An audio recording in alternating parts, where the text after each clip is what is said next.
تو مجھے پتہ ہے کہ رزق کا کنسیپٹ کافی واسٹ ہے، صحت بھی آتی ہے اس میں اور وسائل بھی آ جاتے ہیں، لیکن فائنینشیلس پہ فوکس کر کے ہمارے یہاں یہ کانسیپٹ ہے کہ یہ مقدر ہے، نہ محنت پہ ڈیپینڈ کرتا ہے نہ اسکلس پہ ڈیپینڈ کرتا ہے، وہ دیکھو کتنا محنتی ہے لیکن اس کو کتنا مل رہا ہے فائنینشلی. لیکن پھر ہم یہ دیکھتے ہیں کہ ایک بندہ ہے اگر یہ مقدر پہ ڈیپینڈ کرتا ہے تو وہ یہاں سے کسی بیرون ملک جاتا ہے ڈیولپڈ کنٹری میں اور ایک دم سے اس کا مقدر بدل جاتا ہے. تو قرآن کہتا ہے وَمَن يَتَّقِ اللَّهَ يَجْعَل لَهُ مَخْرَجًا وَيَرْزُقْهُ مِنْ حَيْثُ لَا يَحْتَسِبُ. بڑے بڑے متقی لوگ ہیں لیکن بڑے غریب ہیں. تو بیسکلی ڈیپینڈ کس چیز پر کرتی ہے فائنینشیلس؟ اصل میں اللہ کیونکہ آپ فائنینشیل پہ ریسٹرکٹ کر رہے ہو نا بات، جب اللہ رزق کی بات کر رہا ہوتا ہے تو صرف مال کی بات نہیں کر رہا ہوتا.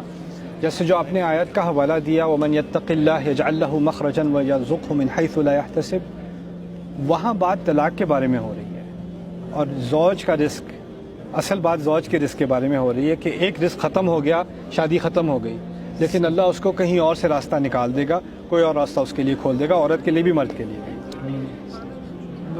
مالی اعتبار سے قرآن نے کہا ہے وَاللَّهُ يَقْبِضُ وَيَبْسُطُ، اللہ تنگی بھی دکھاتا ہے اور کھولتا بھی ہے.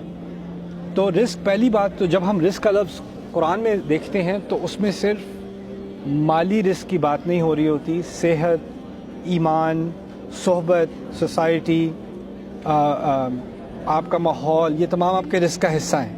ٹھیک ہے نا، یہاں تک کہ آپ کا دین بھی آپ کے رزق کا حصہ ہے. لیکن پھر مالی اعتبار سے اللہ تعالیٰ نے کہا ہے وَلَا تَتَمَنَّوْا مَا فَضَّلَ اللَّهُ بِهِ بَعْضَكُمْ عَلَى بَعْضٍ، آپ کو آپ کا حصہ ملے گا، کسی اور کو اس کا حصہ ملے گا. بہت سارے لوگ بیرون ملک جاتے ہیں، ان کی قسمت کھل جاتی ہے، بہت سارے لوگ بیرون ملک جاتے ہیں، ان کی قسمت بند ہو جاتی ہے. میں نے ایسے لوگ وہاں دیکھے ہیں امریکہ میں جو یہاں پر گاؤں سے گئے ہیں وہاں ملینئر بن گئے ہیں. ایسے لوگ بھی دیکھے ہیں جو یہاں سے ملینئر گئے اور وہاں پہ ایسے برے حالات ہوئے، وہاں سیکیورٹی گارڈ لگے ہوئے ہیں، وہ بھی دیکھا ہے. ٹھیک ہے نا، تو یہ تو ایک سٹینڈرڈ نہیں ہے کہ سمجھ میں آ جائے کہ اللہ تعالیٰ کس لیے کس کے رزق کے دروازے کھولتا ہے.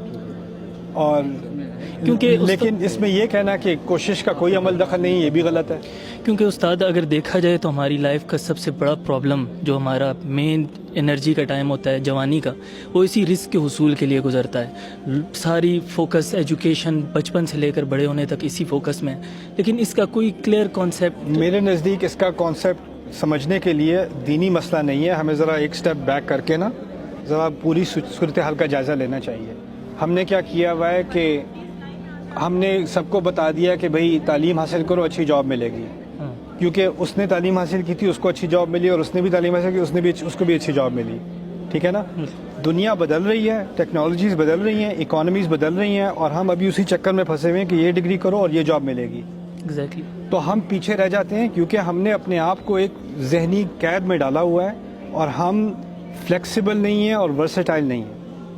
اور وہاں امریکہ میں کیا ہو رہا ہے، آسٹریلیا میں کیا ہو رہا ہے، انڈونیشیا میں کیا ہو رہا ہے، ملیشیا میں کیا ہو رہا ہے، 16 سال کے لڑکے ایپ ڈیولپمنٹ سیکھ رہے ہیں، اسکول جانے سے پہلے ملینئر بن چکے ہیں. ایسا ہو رہا ہے کہ نہیں؟ بالکل. کیونکہ رزق کا دروازہ جو ایک وسیع چیز ہے، جس میں اللہ تعالیٰ نے یہاں تک کہ سورۃ یاسین میں یہ بھی کہہ دیا وَآیَةٌ لَّهُمْ أَنَّا حَمَلْنَا ذُرِّيَّتَهُمْ فِي الْفُلْكِ الْمَشْحُونِ، ان کے لیے تو آیت ہے کہ ہم نے ان کی اولاد کو کشتیوں میں سوار کیا. یعنی پرانے زمانے سے لوگ کہتے تھے جاؤ کوئی نئی دنیا جا کے ڈھونڈو، پتہ نہیں کیا رزق کا دروازہ کھولے گا تمہارے لیے.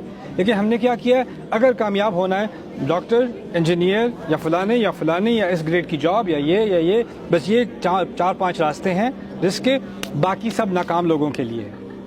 ٹھیک ہے نا، تو کیونکہ ہم نے اس طرح رزق کے دروازے خود بند کیے ہیں نا، پھر ڈپریشن آتی ہے کہ اللہ تعالیٰ نے رزق کا دروازہ کیوں نہیں کھولا. ارے بند تو آپ نے خود کیا ہے بھائی، کسی اور نے تھوڑی. آپ نے سوسائٹی کی وجہ سے، لوگوں کے تانوں کی وجہ سے ہم نے اس کو ریسٹرکٹ کیا ہوا ہے. یہاں تک کہ مجھے کسی نے، وہ پی ایچ ڈی پیپر کر رہی تھی لڑکی، اس نے مجھ سے آ کے کہا میں تھیسس کرنا چاہتی ہوں. کس پہ کرنا چاہتی ہوں؟ فلانے ٹاپک ہے. میرے پروفیسر کہتے ہیں نہیں اس کا کیا فائدہ، جو باقی کر رہے ہیں وہی تم بھی کرو. یعنی اگر آپ کریٹیوٹی کو روک رہے ہو، انوویشن کو روک رہے ہو، اور پھر کہتے ہو رزق کا دروازہ نہیں کھل رہا، وہ تو ہم نے خود ہی بند کیا ہے نا ایز اے سوسائٹی. یعنی جتنی بات میں آپ کی سمجھ سکا ہوں تو یہ فکسڈ نہیں ہے، یہ ہمارے ایکشنز پر ڈیپینڈنٹ ہے. بالکل. دیکھیں کوشش ہماری ہے، نتائج اللہ تعالیٰ کے ہاتھ میں ہے. لیکن اگر تھکی ہوئی کوشش ہوگی اور بیکار سی کوشش ہوگی اور پھر کہیں اللہ تعالیٰ کی طرف سے رزلٹ نہیں آ رہا، تو یہ تو زیادتی ہے نا پھر. بالکل. Thank you. You welcome.